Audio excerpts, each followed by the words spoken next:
اس کے پاس ٹائم ہے یہ معافی مانگ لے. اور کوئی ہے نہیں، اگر ان کو لگتا ہے کہ غلط ہے تو اس کو واپس لیتا ہوں. اس کے پاس آپشن یہی تھی کہ معافی مانگ لے. پہلے تو اس نے معافی نہیں مانگی، دائیں بائیں شائیں کرتا رہا، لیکن جب وہ سمجھ گیا کہ اب صورتحال خطرناک ہے اور شہزاد بھٹی کے تھریٹ پہ ہی اس کی سیکیورٹی انکریز کر دی گئی تھی اور 200 کمانڈوز SSG تعینات کر دیے گئے تھے، اس ڈر خوف کی فضا میں اس نے پھر یہی بہتر جانا کہ اس نے پھر میڈیا پہ آ کے معافی مانگی. کوئی تو بندہ ایسا اٹھا نا جس نے پاکستان سے آگے جواب دیا. بات یہ ساری مطلب یہ معاملہ پاکستان کا نہیں تھا، یہ معاملہ تھا اسلام کا. معصوم بچی کا حجاب کھینچا گیا تھا اور سرے عام ایک ایونٹ کے دوران. اگر شہزاد بھٹی کے اس ایکٹ سے اس نے معافی مانگی ہے تو ڈیفینیٹلی اس کو کہیں نہ کہیں کریڈٹ ضرور جاتا ہے.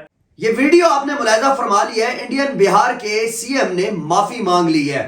یہ معافی شہزاد بھٹی کی وجہ سے مانگی ہے. یہ وجہ کیا ہے میں عثمان صاحب سے پوچھتا ہوں. عثمان صاحب بڑی کنٹروورسی چل رہی تھی، ایک سین کیا ہے یہ سارا؟ اچھا، یہ سارا کچھ ایسے ہوا تھا کہ ایک ایونٹ کے دوران انڈیا میں جو بہار کے CM ہیں انہوں نے ایک مسلمان لڑکی کا حجاب کھینچا تھا. اس کے بعد بہت زیادہ کرٹیسزم آیا تھا، لیکن شہزاد بھٹی نے ویڈیو بنائی تھی اور یہ بات بولی تھی کہ یہ معافی مانگ لے ورنہ اپنے نقصان کا یہ خود ذمہ دار ہوگا. اس کے بعد ہمیں پتہ چلتا ہے کہ شہزاد بھٹی تیاری کر رہا تھا کہ اس سے کسی نہ کسی طرح بدلہ لیا جائے، اس کو سبق سکھایا جائے.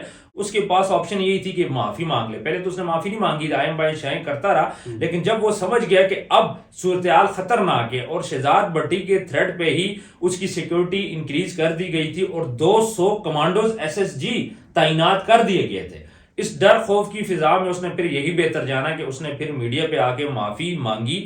اور میں یہ سمجھتا ہوں کہ شہزاد بھٹی کا جو ایکٹ تھا بہت اچھا تھا. کیا شہزاد بھٹی اتنا جو ہے وہ خوفناک گینگسٹر ہے؟ دیکھیں، کوئی اس کو گینگسٹر بولتا ہے، کوئی اس کو ٹک ٹاکر بولتا ہے، کوئی اسے مافیا بولتا ہے. ہر کسی کی اپنی ایک رائے ہے، لیکن میں نے جو کام اس کے دیکھے ہیں اسلام کے متھن والا معاملہ آپ لوگوں کے سامنے، جو کہ فرق کھوکر صاحب اور شہزاد بھٹی دونوں نے مل کے کیا تھا.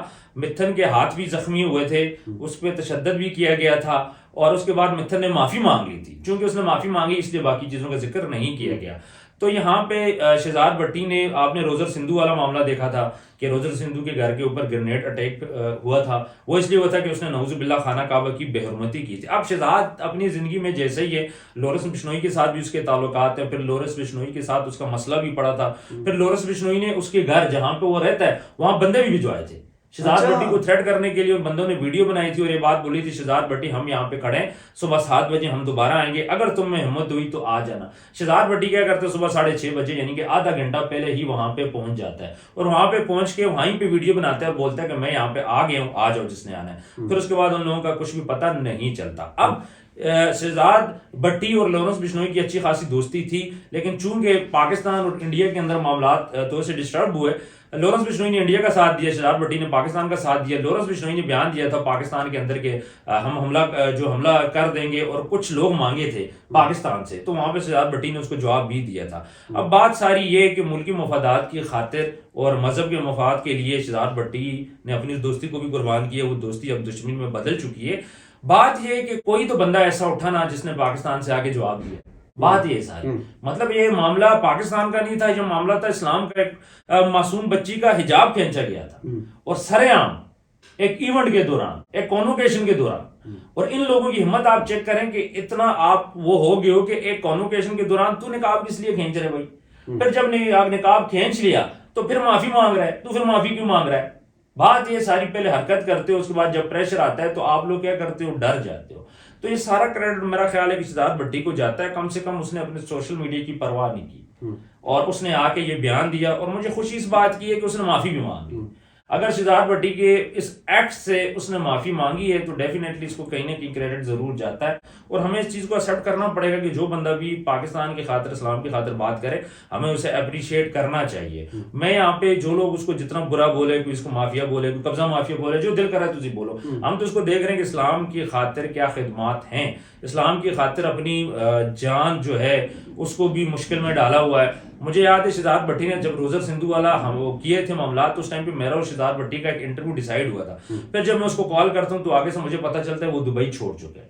اچھا وہ تھرو برازیل گیا, میکسیکو گیا, ان ایریاز میں جا کے اس نے نئے سرے سے اپنا ٹھکانہ بنایا, نئے سرے سے اپنی چیزیں ڈیولپ کی.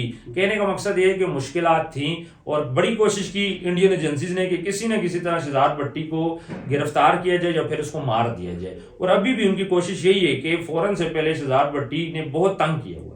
اس ٹائم پہ ہندوستان کی ایجنسیوں کو اس بندے نے اتنا وقت ڈالا ہوا کہ اس سے شدید تنگ ہے, ان پر کرٹیسزم آ رہا ہے. جو بھی مسئلہ ہو, چاہے روزہ سندھو کا ہو, چاہے وہاں کے پولیس کا ہو, ڈی ایس پی کا ہو, جو بھی مسئلہ ہو, تو شہزاد بھٹی جب بھی آگے آتا ہے پوری کوشش کر رہی ہے اس ٹائم پہ ان کی ایجنسیز کہ اس کو کسی نہ کسی طرح مار دیں, سے ہم لوگ جان چھڑا دیں. اور میں آپ کو ایک بات بتا دوں کہ شہزاد بھٹی جب مرے گا بھی تو یہ انڈیا کی گولی سے مارے گا. یہ میں آپ لوگوں کو بتا رہا ہوں.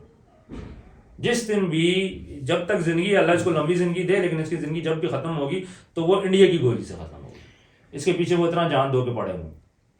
انڈیا کو ٹف ٹائم دے رکھا ہے, بہت ٹف ٹائم دے رکھا ہے, کیونکہ اس طرح مطلب پاکستان سے ایک بندہ اٹھتا ہے جو کہ نہ ایجنسیوں کا ہے نہ کچھ اور ہے, وہ پاکستان کے اوپر بھی, پاکستان کے اندر بھی اس کے اوپر کیسز ہیں, اور وہ باہر بیٹھ کے تو یہ سارا کچھ کروا رہے ہیں. سب سے پہلی بات یہ کہ ہندوستان کے اندر ان کا نیٹ ورک کیسے بنا, ہندوستان کے اندر کیسے لوگ ان کے پاس آئے. بابا صدیقی کے مرڈر کیس میں بھی اس کا نام ہے, وہ لوگ شہزاد بھٹی نے ان کو پروٹیکٹ کیا تھا, اور جب دل کرے ہندوستان کے اندر کبھی گرنیڈ پھینک رہے ہیں, کبھی اسلحہ بھی پہنچا رہے ہیں.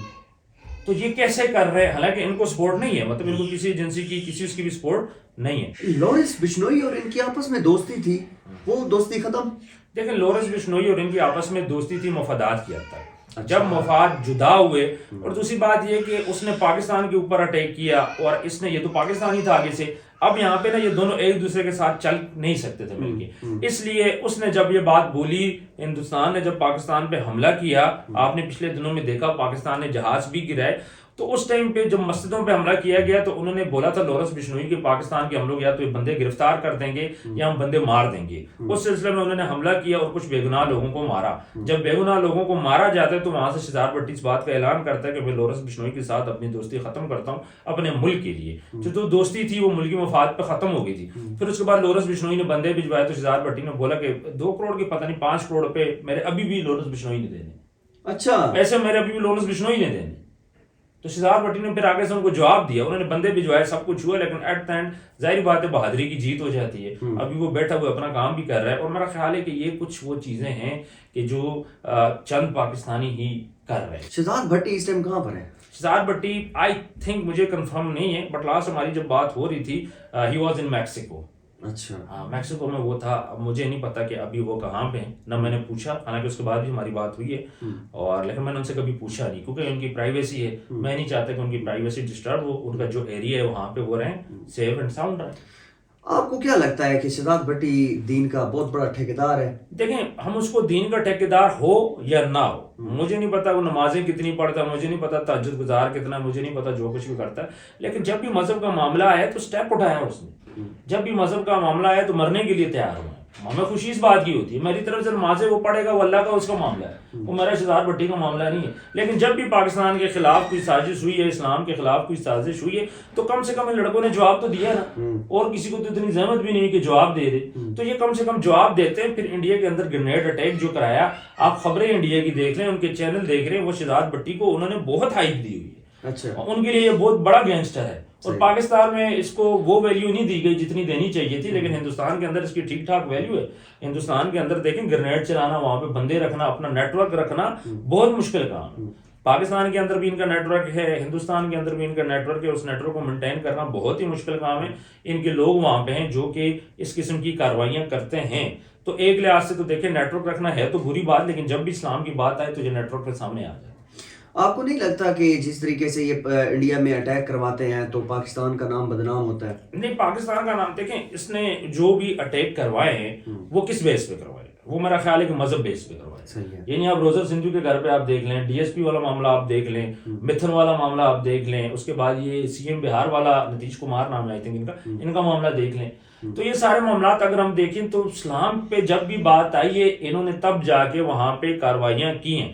اب ہندوستان جو ہے یہ چیزوں کی روک تھام کرے نا, آئی لو محمد صلی اللہ علیہ وسلم والا مسئلہ ہے, پھر بھی اس پہ انہوں نے بات کی ہے. تو جہاں تک ان کا ہاتھ پہنچتا ہے بات کر رہے ہیں, تو ہندوستان کو بھی یہ بات سوچنی چاہیے کہ مسلمانوں کو تنگ نہ کیا جائے. فاروق کوکر صاحب نے بڑی اچھی باتیں بولی تھی کہ وہ مسلمان، وہ ہندو جو کہ مسلمانوں کو تنگ نہیں کرتے، اپنے کام کے ساتھ کام رکھتے ہیں، ہمارے بھائی ہیں، لیکن جو مسلمانوں کو تنگ کرتے ہیں ہم ان کو نہیں چھوڑیں گے اور آپ باز ہو جاؤ. آئلہ محمد صلی اللہ علیہ وسلم کے ٹائم پہ فاروق کوکر صاحب نے یہ ساری باتیں بولی تھیں.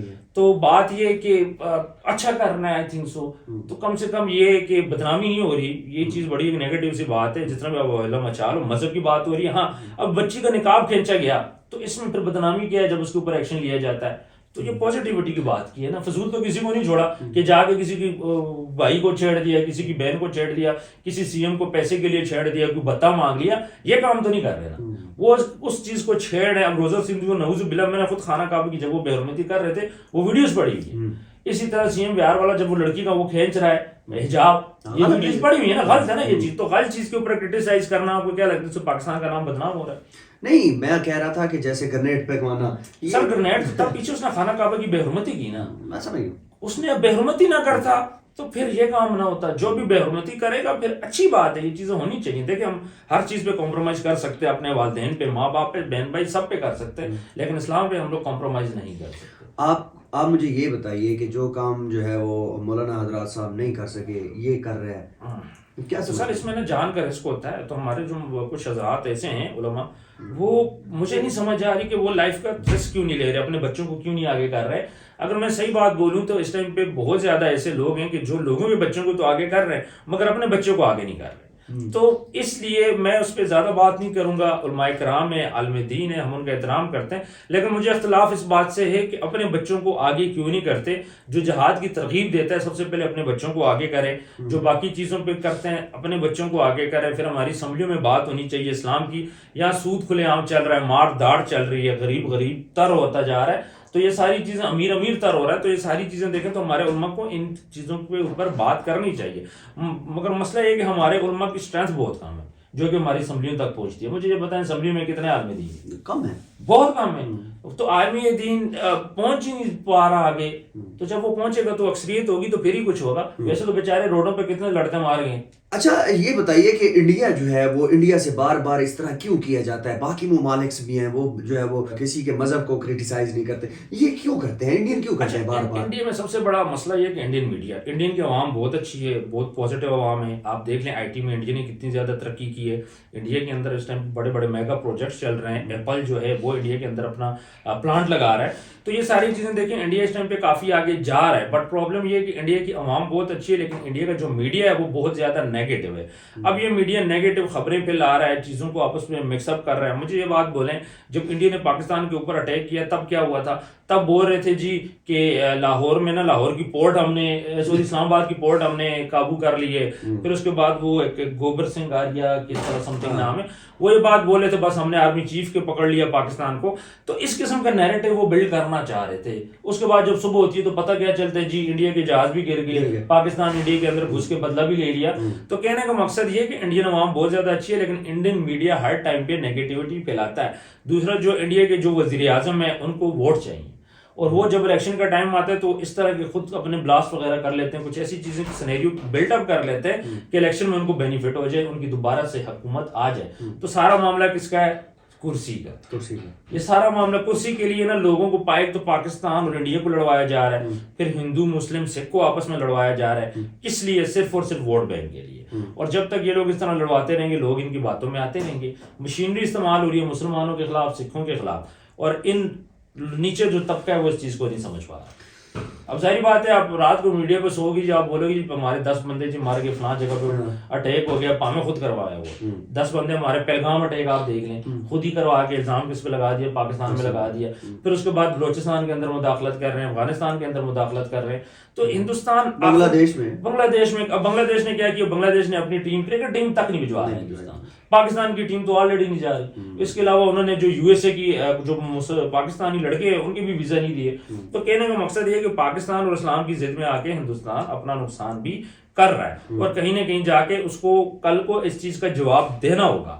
تو مسلمان، ہندو، سکھ یہ میجر کمیونٹیز ہیں جو کہ انڈیا کے اندر رہتی ہیں، ان کو آپس میں لڑوایا جا رہا ہے کرسی کے لیے. اور کوئی چکر نہیں. سدھو موسے والا آپ کے سامنے، سدھو موسے والے کو کیوں مروایا گیا؟